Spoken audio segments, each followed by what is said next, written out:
Audi Actu sur Radio Victoire. Actualité, débat, intervention par téléphone. C'est tous les jours à partir de 7h. Sur la fréquence magique, la 96.3 FM. Audi Actu. Audi Actu, mesdames et messieurs, vous êtes toujours en direct avec notre invité, comme annoncé, c'est monsieur Jean-Joël Kissi. Alors, monsieur Kissi, encore une fois, bonjour. Bonjour Joachim. Vous êtes responsable politique au niveau du comité d'action pour le renouveau CAR, mais avant de revenir sur votre formation politique, nous vous avons vu cette semaine dans certains cantons de Vaud, où vous avez entretenu des imams et des fidèles musulmans. D'abord, de quoi a-t-il été question et pourquoi avoir rencontré ce groupe cible? Non, vous savez, c'est pas qu'on a été dans certains cantons.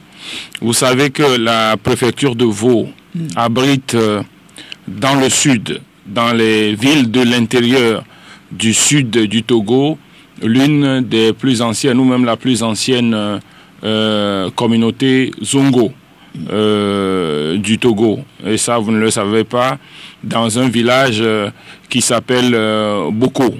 Et on l'appelle Boko Aoussa Kondi à cause de, effectivement, de ce Zongo. La forte communauté musulmane. Voilà, exactement. Donc, et c'est cette communauté musulmane et les populations de Boko ont vécu, étant la plus ancienne Zongo à l'intérieur, en tout cas au sud, ont vécu en harmonie depuis qu'ils sont installés là-bas. C'est-à-dire que quand vous allez là-bas, vous avez l'impression qu'ils sont le même peuple.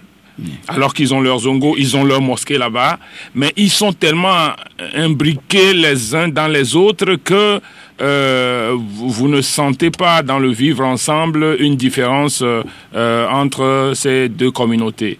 Alors, vous savez aussi que vers Zoti, il y a l'installation d'un grand centre islamique là-bas. Au bord de la route. Au bord de la route là-bas. Donc, la dernière fois, c'était la fête de la Tabaski. Et à la fête de la Tabaski, j'ai été sollicité pour venir participer aux prières avec eux. Donc j'ai été à leur prière, on a participé à la prière et à la fin de la prière, ils ont délivré un message et nous ont demandé, nous aussi, si nous avons un message à délivrer. Donc nous avons profité pour délivrer un message relatif à la situation politique togolaise et notamment un message de calme et d'apaisement pour ne pas répondre aux provocations aussi de profanation des mosquées et que nous apercevons par-ci et là ces derniers temps. Voilà. Et le message a été bien reçu par vis-à-vis vos interlocuteurs? Non, vous avez suivi vous-même, c'est-à-dire que je crois que c'est ça aussi, la politique a besoin de courage. Nous avons parlé des relations et des communions qu'il y a entre les différentes religions, la religion animiste qui était la religion originale au Togo, la religion catholique qui est intervenue, avec chrétienne. Toutes les autres religions chrétiennes, je vais par gradation, et puis la religion musulmane qui est installée au Togo. Les liens historiques qu'il y a entre toutes ces religions-là, depuis l'Égypte jusqu'à la Palestine, les différentes communautés n'établissent pas ces liens. S'ils établissent ces liens, il n'y aurait pas d'animosité entre les religions, parce que les sources et les souches sont les mêmes. Et c'est difficile généralement dans des religions aussi strictes comme la religion musulmane de prononcer ces genres de discours-là, de faire ces liens-là. Mais j'ai eu le courage de tenir ce discours-là. Les choses, ce n'est pas que les choses ne sont pas faites parce qu'il n'y a pas la possibilité qu'elles soient faites. Les choses ne sont pas faites parce que les gens n'ont pas le courage de dire les choses au moment où il faut les dire. Donc la question des mosquées, le discours a continué par tenir.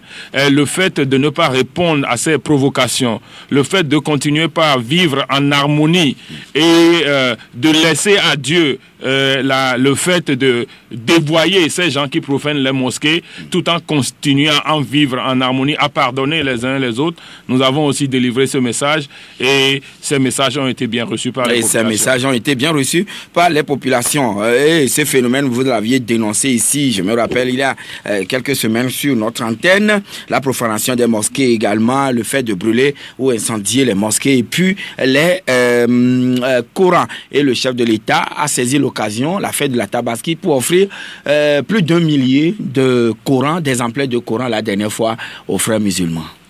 Oui, mais il y a un élément et un événement. Moi, j'ai parlé à un certain nombre de dignitaires religieux. Vous pouvez avoir distribué 1 million de Corans. Mais il suffit qu'un seul Coran soit brûlé et qu'il y ait des problèmes. La distribution d'1 million de Corans n'équivaut pas le fait de lutter contre la profanation des mosquées. Vous imaginez, quand on vous offre, je ne sais pas, 2000 vaudous, mais c'est le fait sacré et sacralisé qu'on ait brûlé un vaudou ou qu'on a profané un vaudou ou un totem chez vous. C'est ça qui est l'élément. Vous voyez que ces deux éléments ne sont pas comparables. Alors, ce que les musulmans attendent sérieusement de nous, les politiques, c'est que les enquêtes soient poursuivies et qu'on arrive à retrouver les profanateurs de mosquées et à les amener devant leurs responsabilités, à les juger et à les punir. Voilà ce qu'ils attendent. Et voilà, on doit certainement que les enquêtes ouvertes vont donner leurs conclusions afin que l'opinion nationale soit située sur ce phénomène hautement dangereux pour le vivre ensemble des communautés religieuses. Alors, quand nous parlons de religion, on parle aussi des fêtes traditionnelles.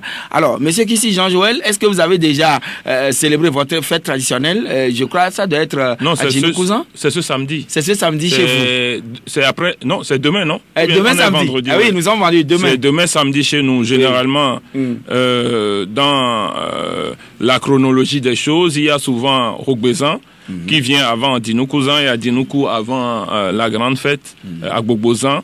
Mais cette fois-ci, à cause des aléas qui ont frappé l'éducation et qui a fait que tous les examens ont été reculés. Et malheureusement, à Gbogbosan et à Djinoukouzan tombent sur le même jour. Donc, c'est demain à Rogbezan de Yotor et c'est demain à Djinoukouzan en même temps.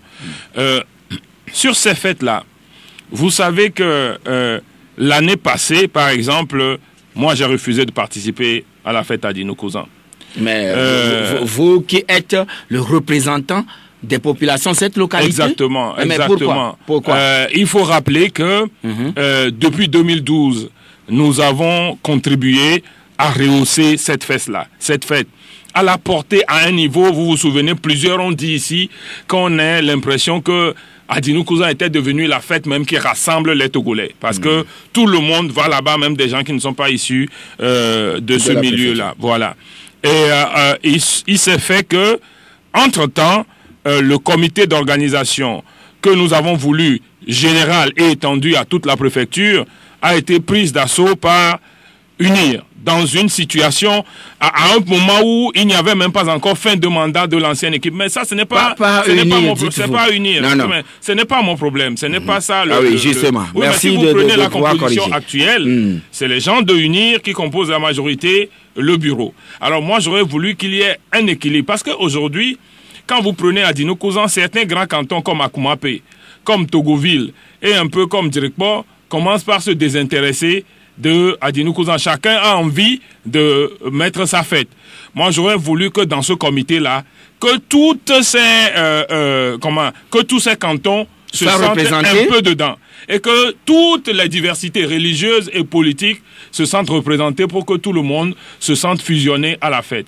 Ça, c'est un certain nombre d'éléments. Vous êtes député. Est-ce que vous l'avez soulevé? Il y a d'autres députés. Il y a un député de l'ANC, un député de UNI et un député du CAR. Est-ce que vous étiez entendu pour essayer d'harmoniser les voix et porter haut ce que vous êtes en train de dire? Nous avions commencé à le faire. Nous avions commencé à le faire jusqu'au coup de l'avant-dernier à Djinoukouzan où nous avons vu que le bureau a été pris d'assaut par voilà un seul groupe. Est-ce que c'est pas vous qui voyez la chose ainsi? Non, parce que j'ai suivi, je dis nous avons rehaussé cette fête et nous avons donné un quitus à l'organisation à tout moment où on doit mettre en place le bureau d'Djinoukouzan, on doit le renouveler, on nous appelait. et nous-mêmes, on s'y associait, on gérait ensemble avec le maire, avec tout le monde, à la mise en place du bureau. La dernière fois que le bureau devait être pris d'assaut par UNIR, je n'ai plus été invité à la réunion qui a permis à mettre en place ce bureau. Et c'est intervenu avant la fin du mandat. Monsieur Kizi, est-ce que vous ne voyez pas la politique partout? Ici, on parle de fêtes traditionnelles, s'il vous plaît. Mais ils font de la politique partout. Mais pourquoi vous avez envie de jouer à la politique de l'autruche?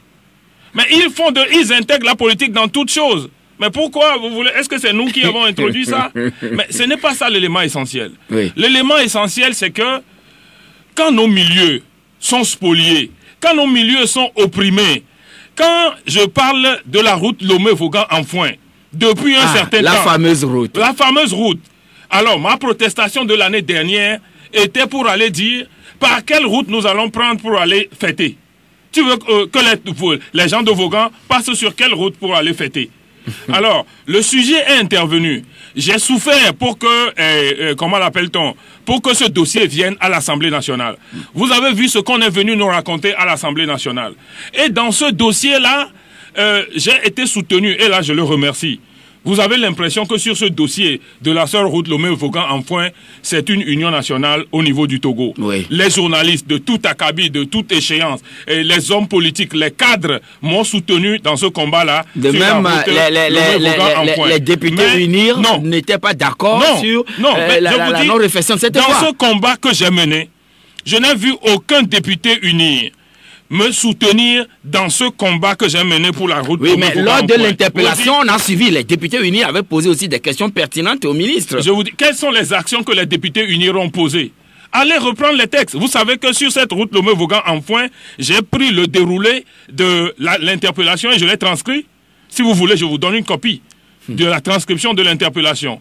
Alors, l'année passée, j'ai protesté tout simplement parce qu'on ne peut pas continuer à nous spolier et qu'ils vont venir à chaque fête d'Adinou Kouzan nous dire que le chef de l'État même a décidé de prendre les choses en main jusqu'à la fin de l'année, ça va être fait. Vous vous souvenez qu'après mon interpellation, l'année l'Adinou Kouzan qui a suivi, c'est le ministre Lorenzo qui a été envoyé. Au nom du chef de l'État, nous dire personnellement que jusqu'à la fin de l'année, le chef de l'État m'a envoyé venir vous dire, vous, population de Vaughan, qui prendra les dispositions pour que jusqu'à la fin de l'année, ça soit fait. Ça n'a pas été fait. La route n'a pas été faite. Et on est tombé dans Adinou Kouzan de l'année dernière. Qu'est-ce que je peux faire pour taper sur la table? Donc, j'ai à part cette protestation-là, décidé de taper sur la table. Et ils sont venus, cette fois-ci, vous n'êtes pas associés? Et ils ont renouvelé encore les promesses. À la fin de l'année 2017, rien n'est fait. J'ai poursuivi ce dossier. Et l'idée, c'était que jusqu'à cette fête d'Adinou Kouzan, cette route-là va Édition progresser. 2018. Édition 2018, cette route va progresser. J'ai su croiser les bras, j'ai croisé les bras et je regarde. À la date d'aujourd'hui, entre-temps, on m'a dit que ils feront jusqu'au contournement. C'est-à-dire que ce qui vient de Novici jusqu'au contournement. Double voie, on a commencé de collège Saint-Joseph et ça tend vers, oui. Oui, mais 2 fois 2. Nous sommes à la veille d'Adinou Kouzan. Vous-même, vous dites que vendredi, c'est aujourd'hui, non? Oui. C'est demain Adinou Kouzan. Est-ce qu'il y a les 2 fois 2 de Novici jusqu'au contournement? Non, il y a 2 fois 1 du côté gauche qu'on peut pratiquer et l'autre côté, on ne le fait même pas. Mais attendez, qu'est-ce que les populations de Vaughan ont fait? Qu'est-ce que les gens de Vaughan ont fait? C'est nous qui avons lancé ce combat des routes là quand nous sommes rentrés à l'Assemblée nationale. Alors, il y avait dans ce secteur-là 3 routes qui étaient en cause. Et toutes les autres préfectures, Yoto et Amenyara, disaient que c'est Vaughan qui va être en tête de pont. C'est le projet qui a été le premier lancé. Mais entre-temps, la route Lomé-Tchevier-Tabligbo a été faite. La route Lomé Anéhor, Enfoin, Amenyara a été faite, naturellement sous notre pression. Mais qu'est-ce que Lomé, Vaughan, Enfoin, qu'est-ce que ça a fait? Et vous savez, quand ça se fait comme ça, les gens s'habituent à ramener toutes leurs activités et leurs contours, leurs voies à travers les autres voies qui sont faites. Du coup, toutes les populations qui sont sur cette voie-là sont laissées aller et toutes les possibilités de business qu'une route construite peut amener sont aussi renvoyées de l'autre côté. Vous ne sentez pas qu'il y a une nécessité de faire de la protestation? Ça, c'est le premier élément. Le deuxième élément, le phosphate qui a servi à construire le Togo pendant 59 ans vient de Vaud. Alors, qu'est-ce que... Aujourd'hui, à la préfecture de Sion. Voilà. Qui s'est ajouté. Exactement, qui s'est ajouté. Mais qu'est-ce que la société des phosphates donne pour Adjinou Cousin?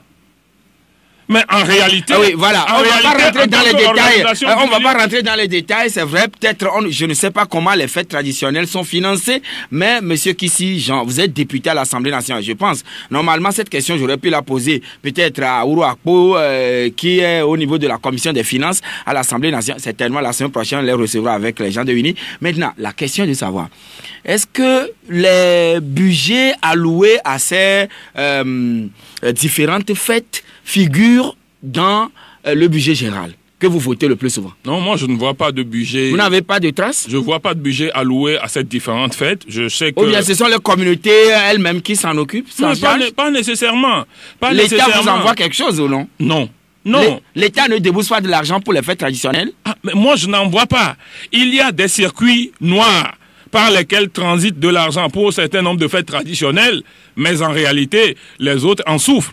Il y a des moments parce que quelqu'un qui est un affidé du pouvoir a pris la tête de l'organisation d'une fête quelque part, on balance un peu d'argent sans que ça soit budgétisé, mais en réalité, vous ne voyez rien. Vous savez, par exemple, que à l'approche de Evala, plusieurs prennent les véhicules d'État.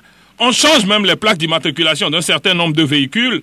On met du carburant. Chacun prend du carburant dans son service, même dans les services, pour mettre du carburant pour aller aux Evala. Mais demandez si les mêmes choses sont faites pour Agbobozan, dont le peuple représente 42% de la population togolaise. Alors, nous voulons une union nationale. Vous savez, mon petit frère, mon cadet est Kabier de père. Et je le dis, je le dis parce que en fait, il n'y a dans ma tête aucune idée d'ethnicisme.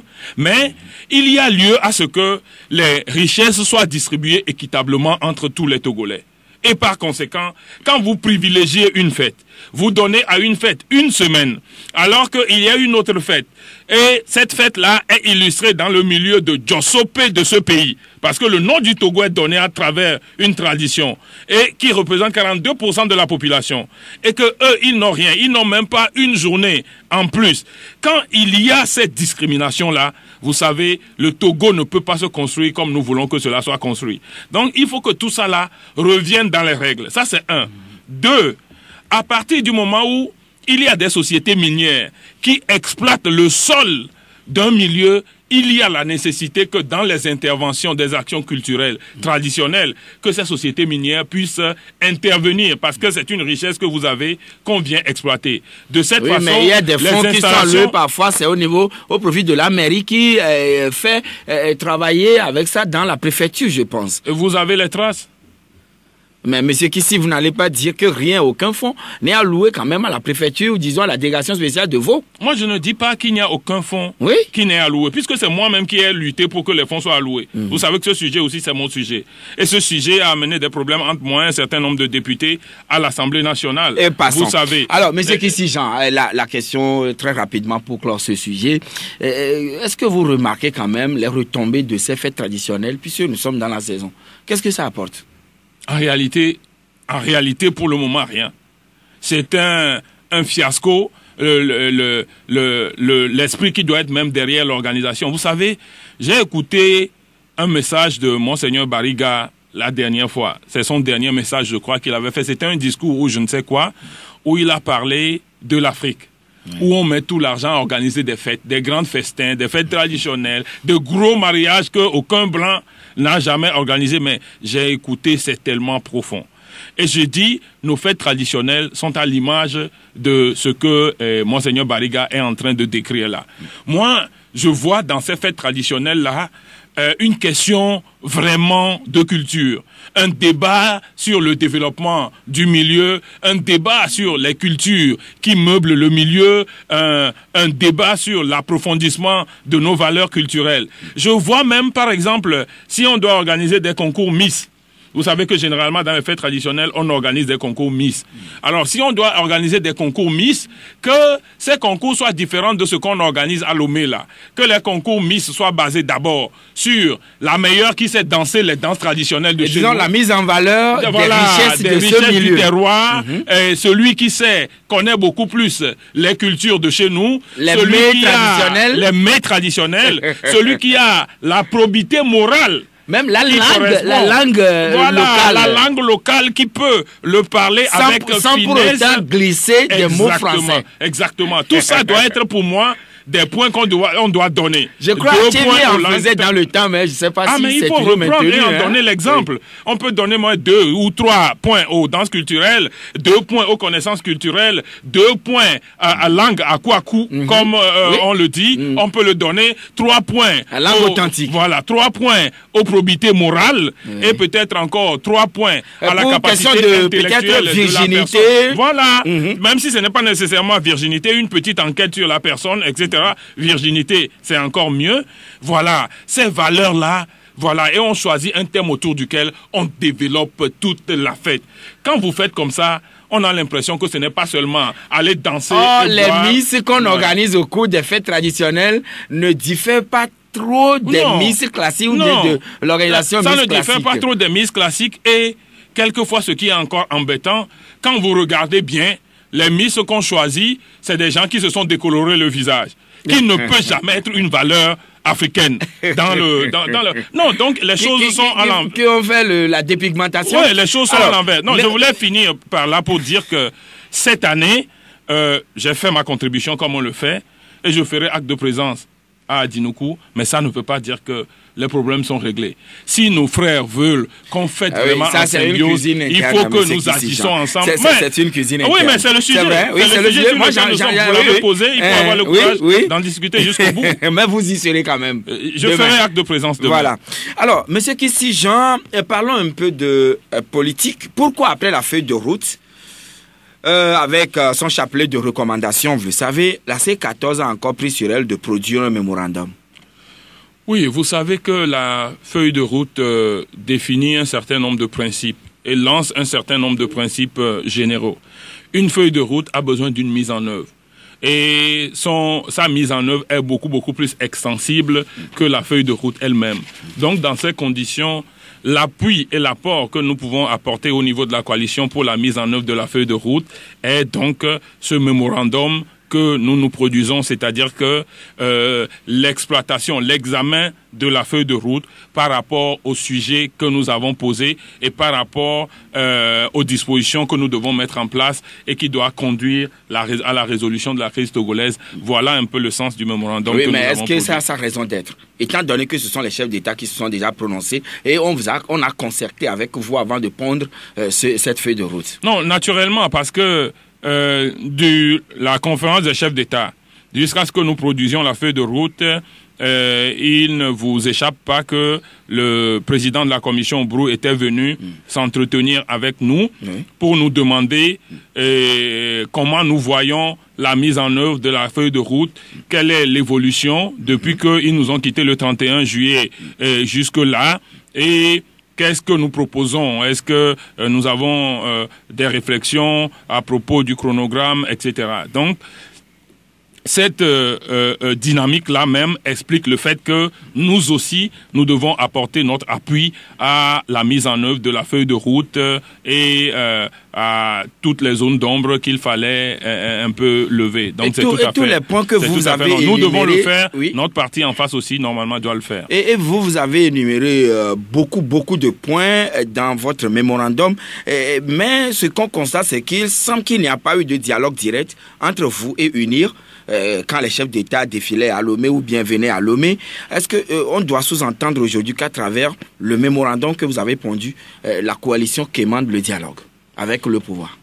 Ce n'est pas une question de quémander le dialogue, c'est des gens de bon sens qui acceptent le dialogue. Parce que quelle que soit la nature d'un conflit, la résolution aboutit sur une table. Donc le fait de connaître les valeurs du dialogue est une valeur, est une vertu. Et non une tare. Donc là, il n'y a même pas à s'offusquer. Mais ce n'est pas une question de quémander le dialogue.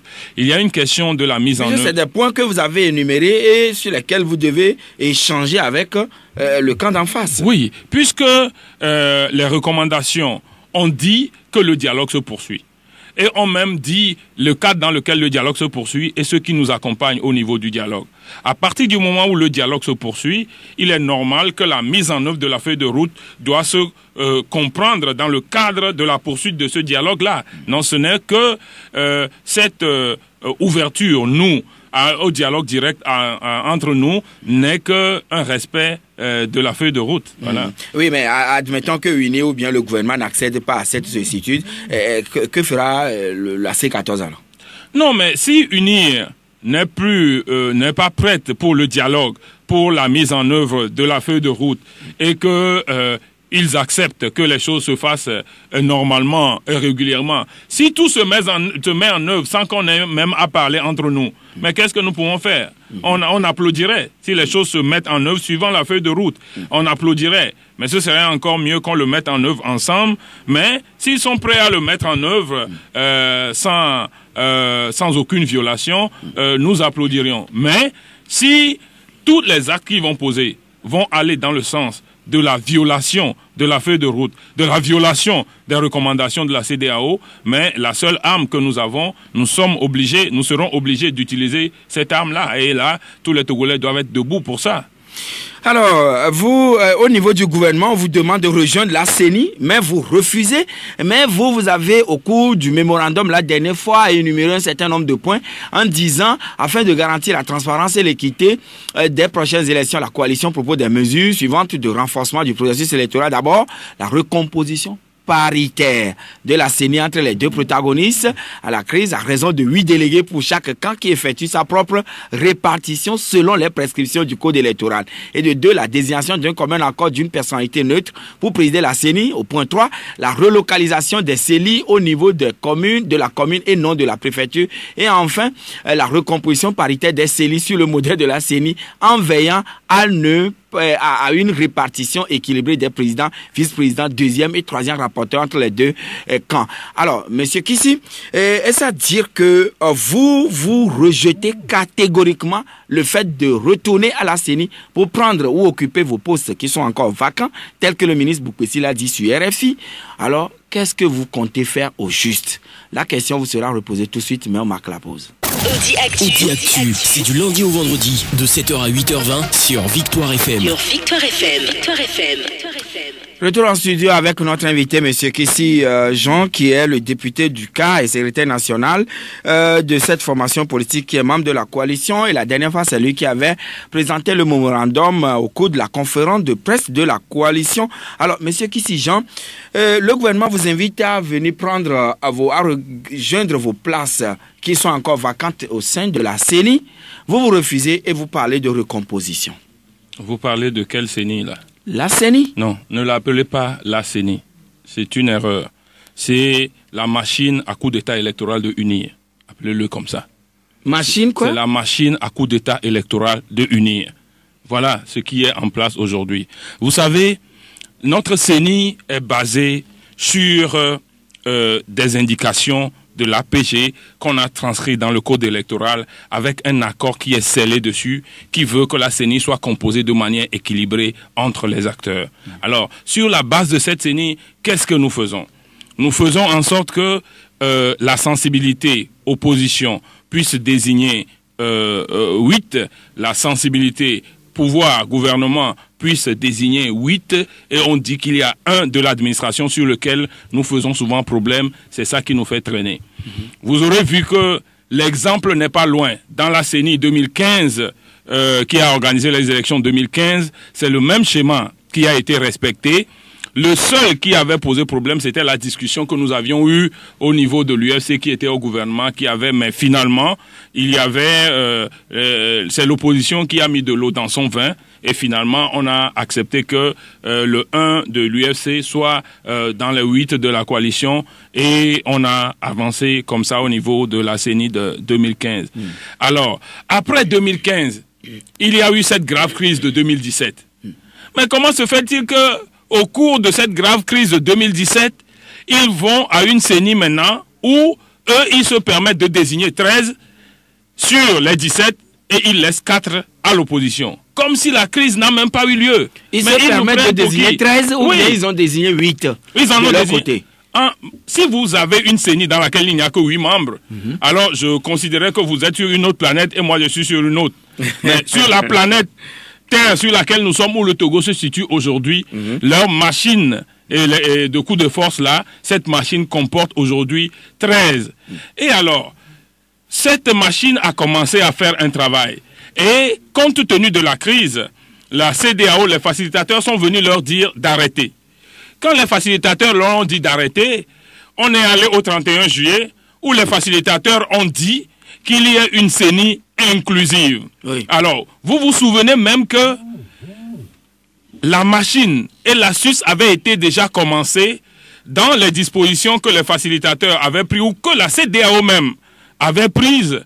Lorsque le ministre des Affaires étrangères présentait ces dispositions, il avait enlevé, sauté, ou je ne sais pas comment le dire, la partie concernant la CENI. Vous vous souvenez que dans le premier communiqué lu, il n'y avait pas le point D concernant la CENI. Je me souviens que vous et un autre acteur politique togolais avez eu une vive discussion sur cette même radio avec. Oui. Donc, ce qu'ils avaient en tête pour flouer les chefs d'État, et ils ne se sont pas arrivés à le mettre en œuvre.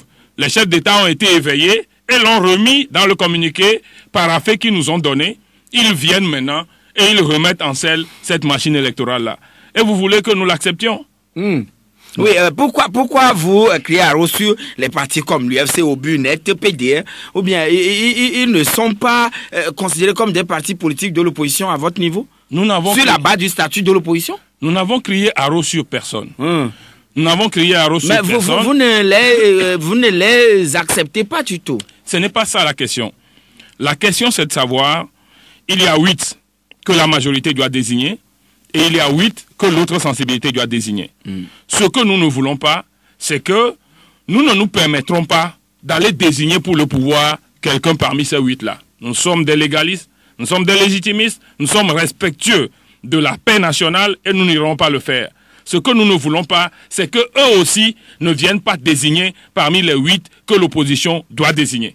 Voilà tout simplement. Si nous-mêmes, nous donnons à UNIR ou nous donnons à OBU, c'est l'opposition qui a donné à OBU, c'est l'opposition qui a ouvert à OBU. Comme dans la CENI de 2015 dont je vous décris. Dans la CENI de 2015, parmi les extra-parlementaires, on a donné 1 au PSR et on a donné 1 à la CDPA. L'opposition s'est reconnue dans ces gens-là. C'est l'opposition qui les a désignés.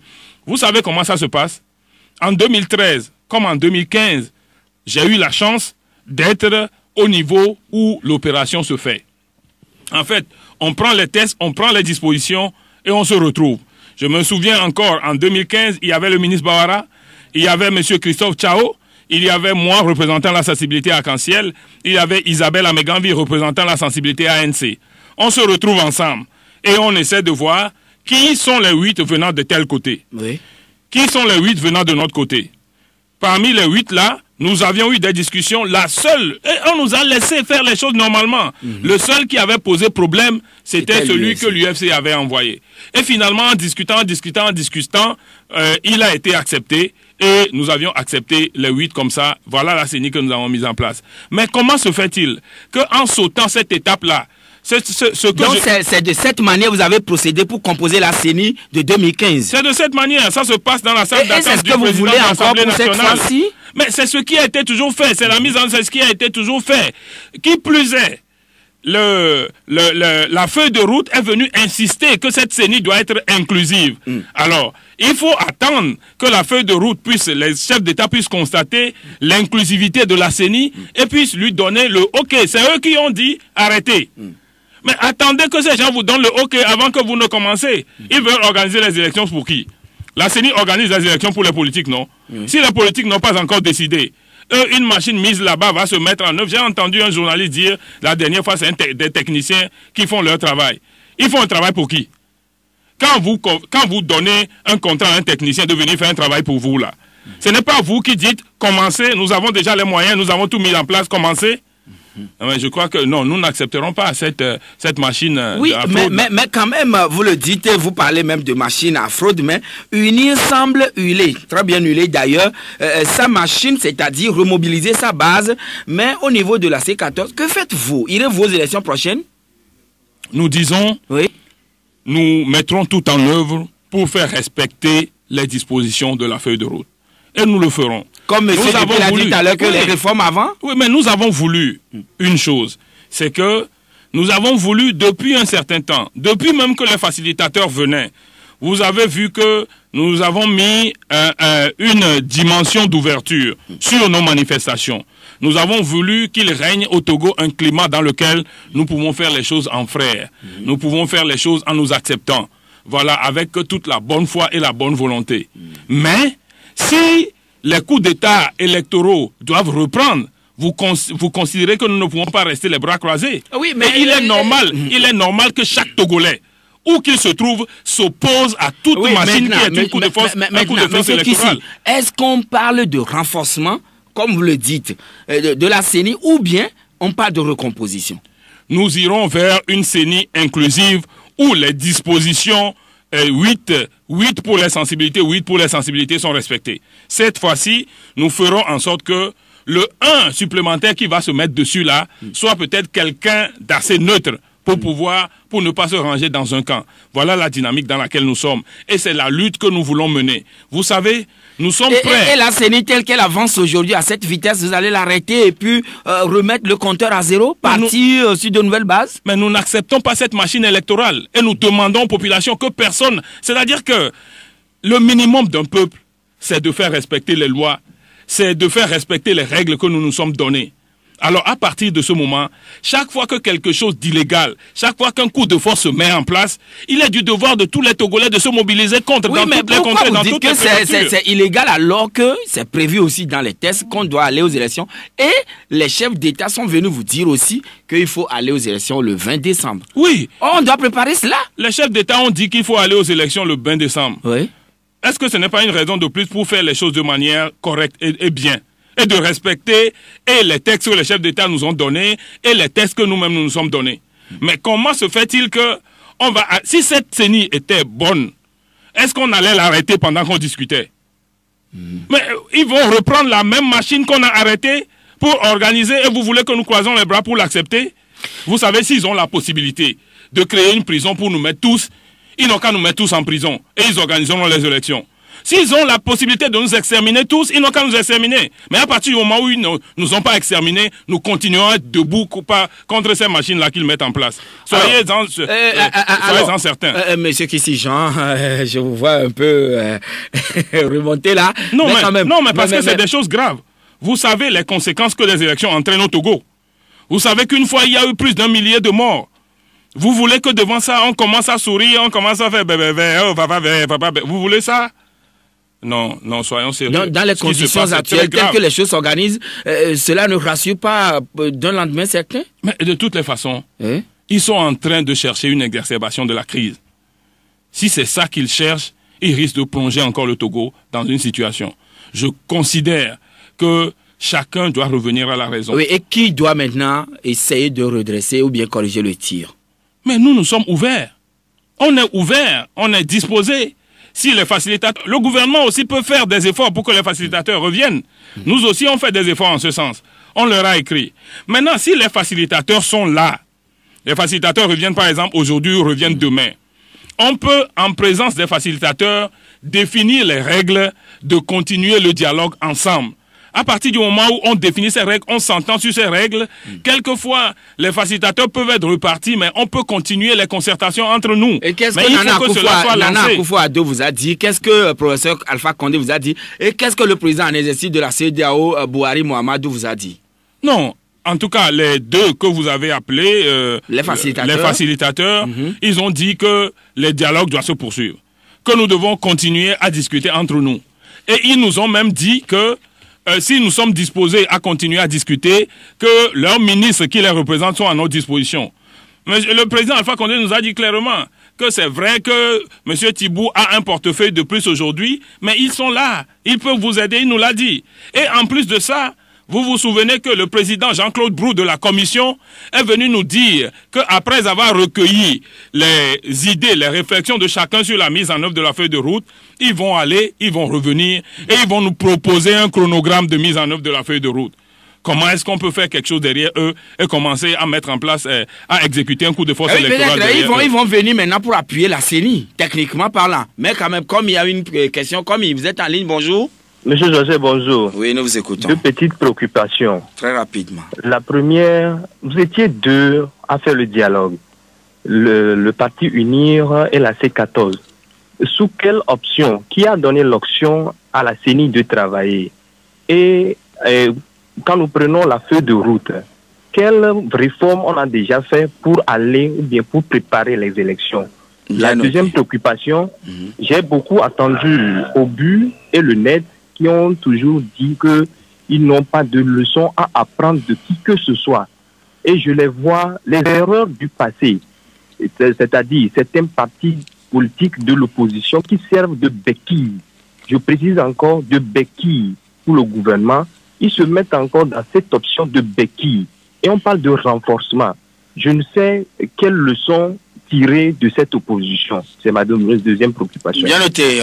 Et nous allons prendre le deuxième intervenant sur le 92 02 80 63 pour être en direct avec nous, avec monsieur Kissi Jean. On le prend directement. Allô? Bonjour, Jean. Oui, bonjour, c'est monsieur Hervé. Oui, nous vous écoutons, Hervé. J'aimerais demander à monsieur Kissi, est-ce qu'ils ne se sentent pas floués parce que lors des dialogues, est-ce qu'ils n'auraient pas pu discuter des conditions d'une élection claire et transparente? Parce que le problème fondamental, c'est les élections. Mais ils étaient là à parler de faut doit se représenter, n'est pas se représenter. Est-ce qu'ils ne se sentent pas floués? Parce que les élections sont fondamentales pour l'avenir de notre pays. D'accord. Merci, bien noté. Et le dernier intervenant maintenant, c'est monsieur Bankole. Bonjour. Monsieur Bankole, bonjour. Allô? Quelques soucis. Allô? Oui, allô? Bonjour à vous. Oui, nous vous écoutons maintenant. Ouais, monsieur Jossin. Oui. Je crois que si nous sommes incapables d'exécuter les recommandations de la CEDEAO, je crois que nous irons à l'UA pour ces recommandations. Et si le régime est bon de dribbler aussi l'Union africaine, je crois que les résolutions de l'Organisation des Nations Unies et l'ONU vont tomber. Parce que c'est clair aujourd'hui que ce pouvoir n'a aucune volonté d'exécuter quoi que ce soit dans les normes et dans la logique. Je vous remercie. Alors, monsieur Kissi Jean, vous avez écouté les uns et les autres, mais d'abord, monsieur Bankole lui dit c'est comme si le pouvoir n'a pas de volonté pour mettre en œuvre ce qui est contenu dans la feuille de route. Les Togolais n'ont qu'à se mettre debout. C'est la seule solution. Non. Alors, maintenant, l'autre question que l'auditeur a posée, est-ce que vous ne voyez pas que vous êtes floué, vous vous sentez floué, puisque vous n'avez pas discuté des conditions d'organisation de l'élection, mais vous parliez, en ce temps-là, il faut doit partir. Mais c'est faux. C'est faux. Les réformes électorales ont fait partie des discussions. Sinon, comment est-ce que les facilitateurs sont arrivés à parler du fichier électoral? Comment est-ce qu'ils sont arrivés à parler de CENI inclusive? Comment est-ce qu'ils sont arrivés à parler des experts? Comment est-ce qu'ils sont arrivés à parler des observateurs? Vous croyez qu'ils les ont dénichés du ciel?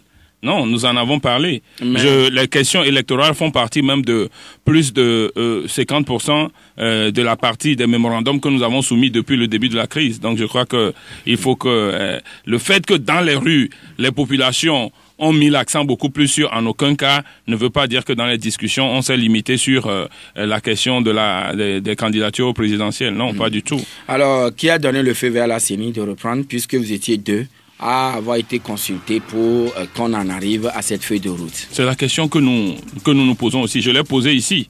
On est deux. Nous savons que nous n'avons pas donné de OK à la CENI de continuer. Nous savons aussi que les facilitateurs n'ont pas donné de OK à la CENI de continuer. Alors, qui a donné le OK à la CENI de continuer? Est-ce que mais la feuille de route n'a pas dit il faut faire les réformes avant le travail de la CENI? Ou bien a-t-elle dit il faut nécessairement faire les réformes avant que la CENI ne démarre ses activités, redémarre ses activités? Naturellement que la feuille de route a insisté sur les réformes. La feuille de route a dit que c'est une CENI inclusive qui doit organiser les élections. Donc, personne ne peut commencer à organiser les élections sans que la CENI ne soit inclusive. Ce serait très contradictoire. Et c'est normal ce que notre ami a dit. Il parle de Obu et du net. Moi, et non de leçons à recevoir de personne. Oui, mais moi, ce que je reproche, c'est que peut-être Obu ne parle pas trop. Oui. Mais nous avons l'impression que chaque fois que nous disons quelque chose face au pouvoir, le net va aux médias pour nous contrer. Alors, s'ils n'ont pas de recevoir de nous, mais est-ce qu'ils ont des leçons à nous donner? Il est devenu professeur d'université et il a des leçons à nous donner. Mais voilà un peu, moi, quittons cette question. Ah oui, mais si vous leur demandez de cesser, quand vous aurez peut-être les 8 places, est-ce que vous allez les réintégrer? Mais ça, ce n'est pas une question partisane qui se pose. Ce n'est pas une question partisane, mais monsieur Kissi, est-ce que la coalition s'apprête à aller aux élections en rang uni, serré, ou bien en rang dispersé? Mais moi... Sinon, monsieur Dupuis a dit, certainement vous l'avez écouté, que dans les conditions actuelles, penser à une éventualité d'union de l'opposition pour aller aux élections ne serait pas possible. Moi, je l'ai toujours dit, j'ai commencé à énoncer ce sujet. On ne peut pas faire tout ça et aller s'insulter devant unir à des prochaines élections. Je crois que la coalition ne peut aborder ces élections que dans une dynamique unitaire, que dans une dynamique commune. Ce n'est que dans ça que la coalition peut aborder et ces élections-là. Le peuple ne nous pardonnerait pas qu'on fasse tout ça et qu'on aille se disloquer et qu'on aille s'insulter unir devant des élections et encore perdre les élections. Vous savez, je dis personnellement que ce ne serait pas un honneur pour moi d'aller encore dans une assemblée où nous sommes majoritaires dans le pays, mais que nous soyons minoritaires. Regardez tout l'effort que j'ai fait dans cette assemblée. Qu'est-ce que ça a donné? Merci beaucoup, monsieur Kissi Jean, d'être venu chez nous ce matin. Très énervé à la fin, très énervé à la fin, mais merci tout de même. Voilà. J'étais très cool dans mes émissions, mais la crise prend une proportion très grave là. Et vous ne voulez pas que le Togo replonge encore dans des situations un peu difficiles. Et plaise à Dieu, ça ne passera pas. Mais sans Haïti, merci pour l'accompagnement. Merci également à vous tous qui nous avez reçus. Jacob Arama va vous retrouver dans 5 minutes et ce sera pour le journal à Neve. Excellente journée à toutes et à tous.